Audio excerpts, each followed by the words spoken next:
足並みを揃えてゆこうお互いを信じ合う5人の仲間ボルテス5に預けた命飛ぶぜ宇宙の果てまでもみんなの笑顔も近い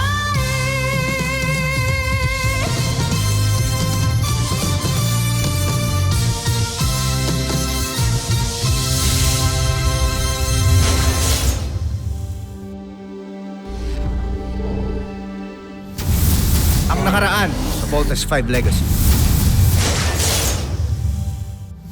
Ba't ganyan ka makatingin sa akin? May problema kasi kami sa camp. Posible daw na nandito na yung mga aliens. Sa tingin mo ba, isa ako sa kanila?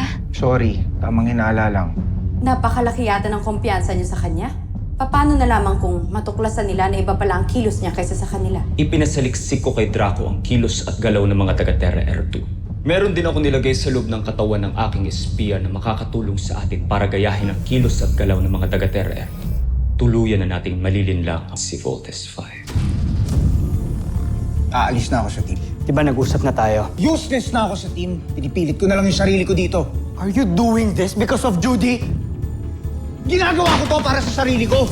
Nabalitaan ko po ang nangyari kay Big Bird. Well, Dr. Smith, if you need a new Voltes team member, please consider me. I will consider your interest. Alam mo, hindi mo na dapat ito ginawa eh. Kung alam mo lang, wala akong kwenta. Judy, ikaw ang pinaka-importanting tao sa buhay ko ngayon. Hindi ko kaya mawala ka. Bakit ka andito? Mahal na prinsipe, hindi ko na kayang pinapagawa ninyo. Nakukonsensya na ako. Sige, umatras ka. Kapalit ng buhay ng kapatid mo. Egbert, huli ka na dito sa kampang. Training pa tayo eh. Lalabas namin sa Voltes 5 bukas. Ngayon, wala namang ibang piloto ng Volt Panzer. Ikaw lang eh. You deserve to be one of us. Judy! I'm back. Naiwan ko yung phone ko. Kasama ka sa Voltes team? Isa ka sa mga piloto ng Voltes 5? Teka, paano? Sino nakausap mo? Yung kapatid mo, tumawag kasi akala niya ata ikaw ako. Kinukumbinsi ka niyang magbalik dun sa camp. So, totoo nga.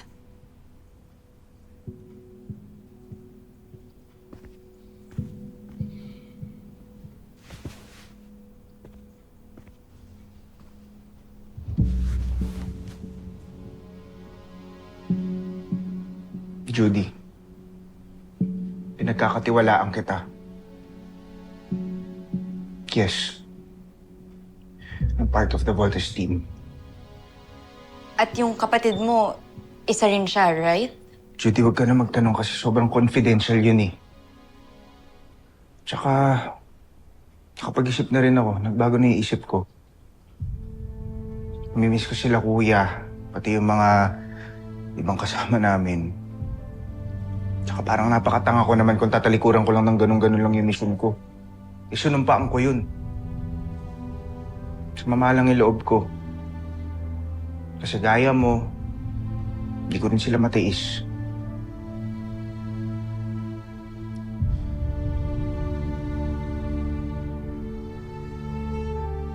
Basta, promise mo sa akin na walang makakaalam ng nalaman mo, okay?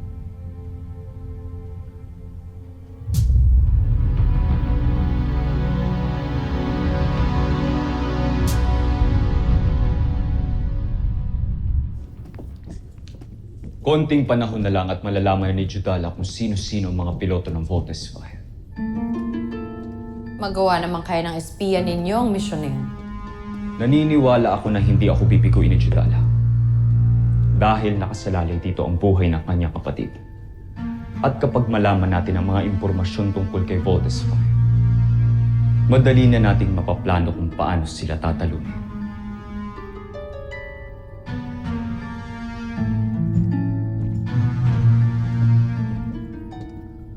Sergeant Edwards, Meron akong mission na pagagawa sa'yo. Gusto kong gawa ng background check ng girlfriend ni Big Bird. Si Judy. Maaari ko bang malaman ng inyong concern, Dr. Smith? It's a matter of security, Sergeant Major. Okay, Dr. Smith, we'll do that. Any other information na pwede namin magamit? Narito siya isang araw kasama si Big Bird. Gusto kong kunin mo lahat ang CCTV footage ng araw na yan para maskan natin. Makilala ko kung sino talaga siya. Copy that, Dr. Smith. Let's go.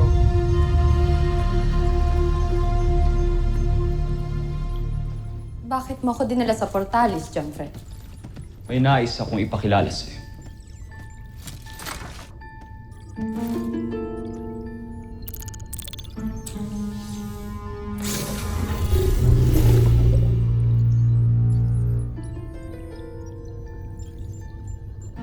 Siya ang aking espiya, Sandra. Si Judala. Ikinagagalak ko kayong makilala, General Sandra. Ganon rin kayo, mahal na prinsipe. Kinagagalak kong makaharap kayong muli.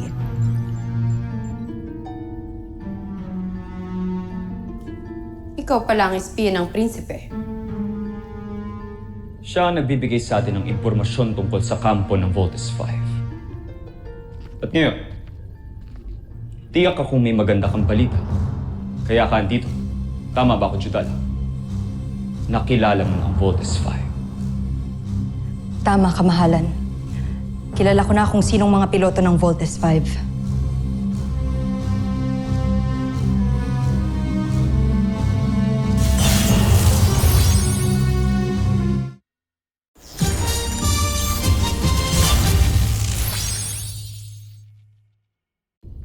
Bakit ka nakatingin lang sa akin? Sabihin mo, sino-sino ang mga piloto ng Voltes 5? Makikita ninyo ngayon, kamahalan.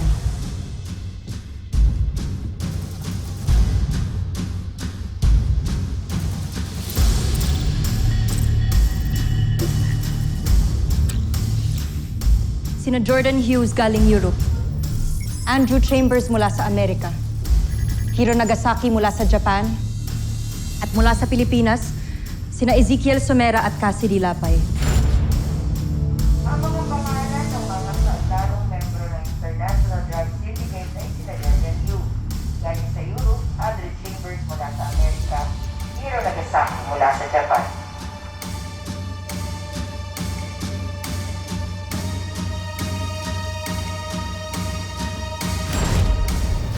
Sila ang mga piloto ng Voltes 5. Ano ito? Mga pangalan? Ano magagawa natin sa pangalan? Nasaan ang mga itsura nila? Nais kong makita. Wala akong nakuha. Mga pangalan lang nila ang dala ko, kamahalan. Walang kwenta. Hindi maaari to. Kung inaakala mo makakalaya ang kapatid mo dahil sa mga palang ang binigay mo, nagkakamali ka. Bumalik ka doon. Kilalanin mo sila. Gusto kong makita ang mga itsura nila. At huwag kang babalik dito nang hindi mo nagagawang pinapagawa ko sa'yo. Ano pang hinihintay mo? Sundin mo ang utos ng aking prinsipe. Umalis ka na, alipin. Masusunod, General Sandra. Jomfre.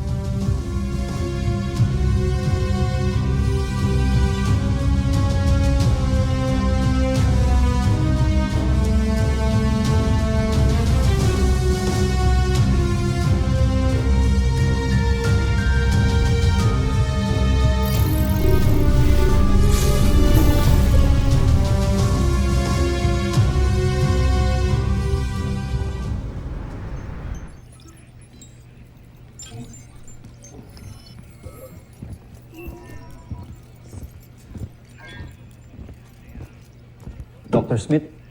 Alice, please join me. Dr. Smith, mission accomplished. Ano ang nalaman niyo tungkol kay Judy? Walang nakitang record kay Judy, Dr. Smith.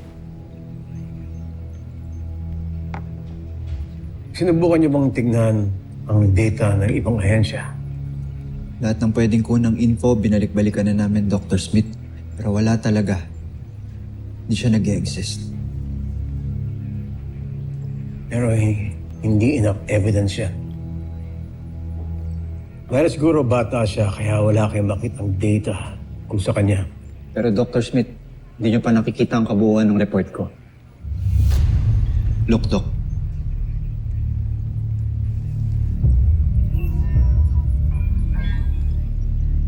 Ano bang gusto mong tignan ko dito? This doctor, hindi ko alam kung ito ba ay anomalya, pero Walang anomalya. Nakakita na ako dati ng ganyang rehistro sa biothermal scan. Ano nakita mo sa scan? Totoo ba sa report na he's an alien? Ready na ang result. Tignan mo ang kanyang bioscan at ang thermal scan ng isang human being. Your bioscan compared to a human scan is totally different.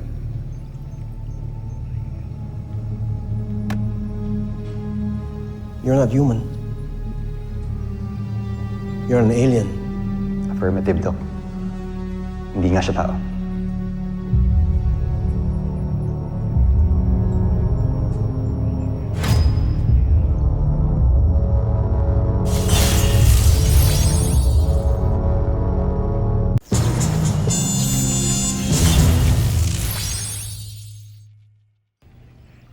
Dr. Smith, okay lang ba kayo?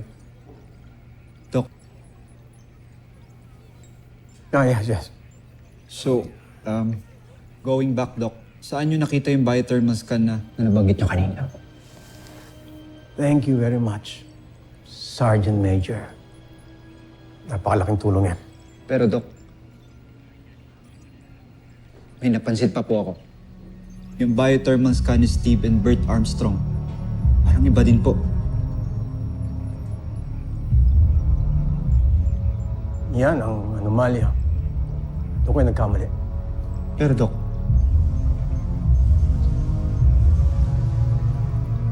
Kailangan ko bang sabihin sa'yo na kung ano man maging resulta ng report mo, ay mananatiling confidential.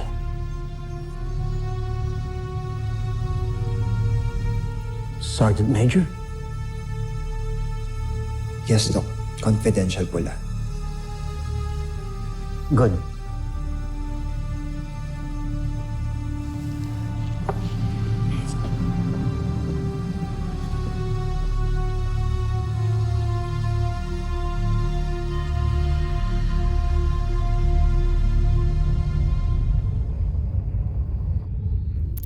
Mas lalo itong lalakas at mas magiging mapamuksa.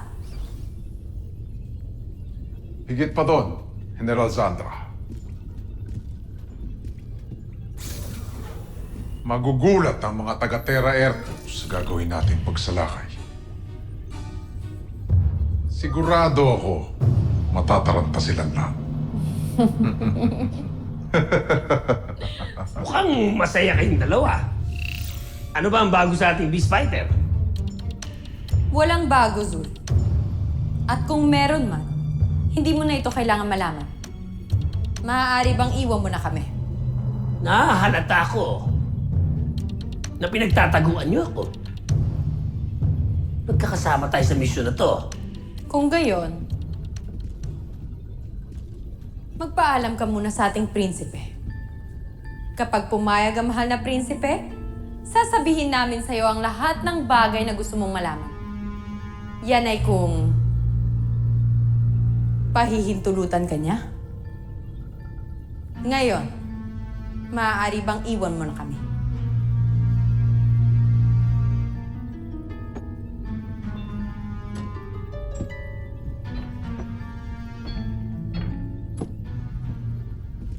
Teka lang.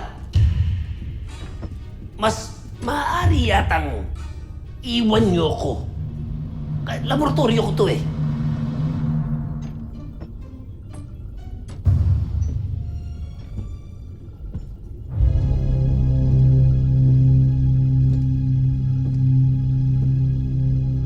Nakasisiguro ka ba?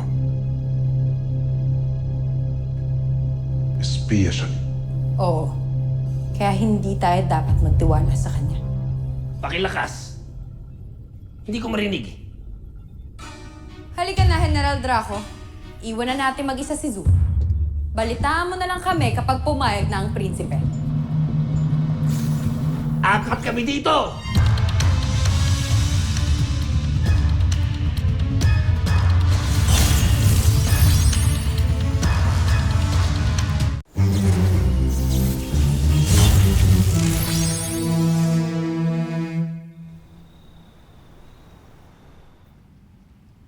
Justralov nung Feb. Sana naririnig mo ko ngayon, Amira.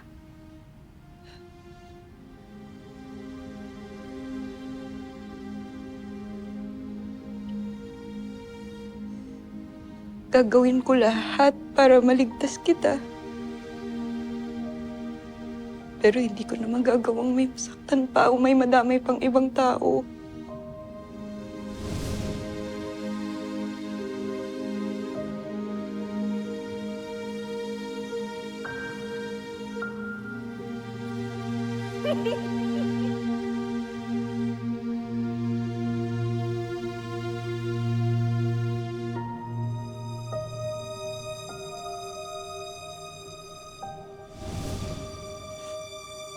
Lalo na si Bert. Hindi ko na kayang masaktan si Bert. Napakabuti niyang tao. Tsaka mahal ko na rin siya.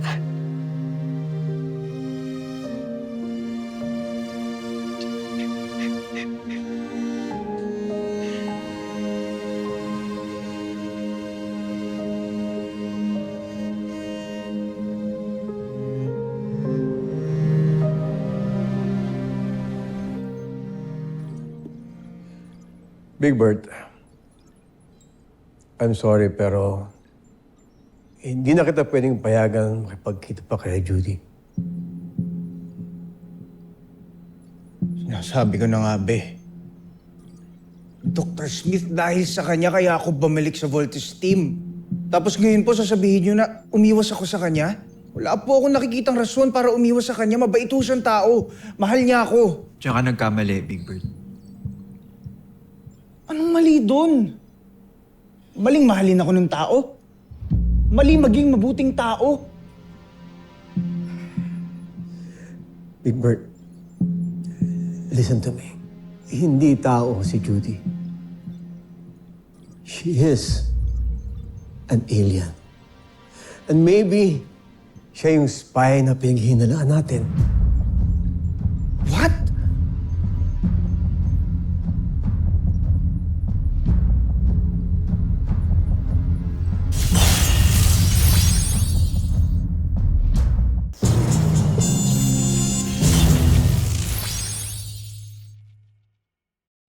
Ganyan na po ba kayo kadesperado para lang magstay ako dito sa camp? Kaninong idea to? Kay Kuya Steve? Sa inyo po? O baka naman po kay Little John? This is not a joke. Doctor. Tignan mo to.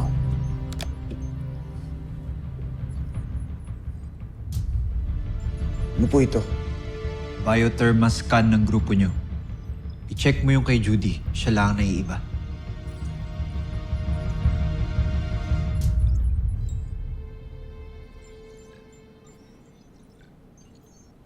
Because she's not human. She's something else. She is an alien.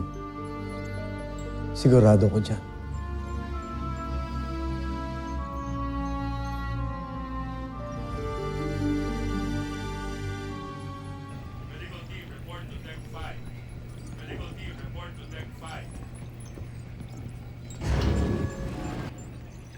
Deck 4. Gawin mo na yung pinapagawa ko sa'yo. Gusto ko nang mawala si Jamie dito. Paano? Eva, ang daming nakapaligid sa kanya. Paano? Diskartehan mo. Gawin mo ng paraan yan. Akong gusto mo, pagkalat ko kung sino ka talaga.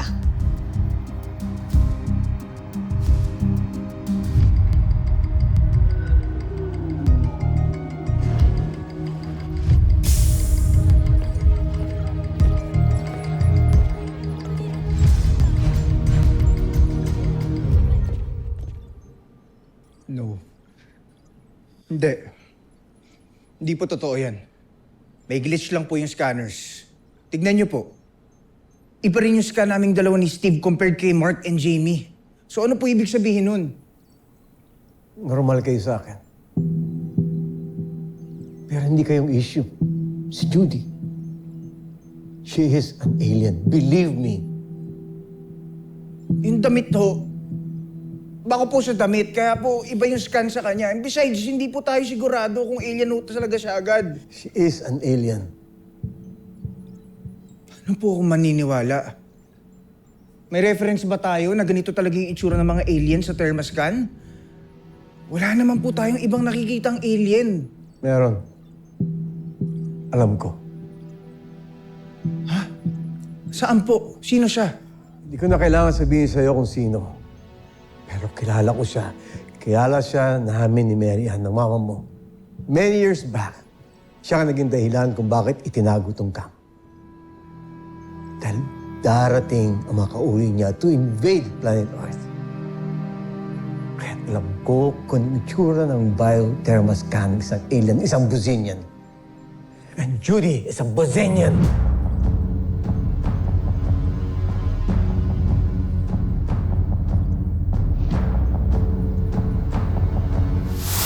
Susunod sa Voltas 5 Legacy.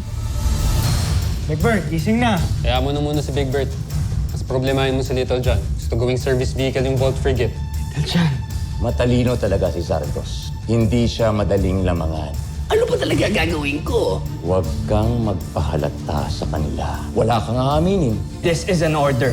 Pero pinagandaan kong kompetisyon na ito, kuya. Pwede ka namang umalis pero you cannot bring the Volt Frigate with you. Kaya kung gusto mo, ako pa mismo sasamahan. No, Jamie. Walang aalis dito. Hayaan niyo ba si Big Bird doon? Malungkot din natin sasamahan. Little John? Hindi kumpleto ang Voltes 5, kaya hindi sila mabubuo. Sabihin mo kay General Draco, masugurin ang ating beast fighter.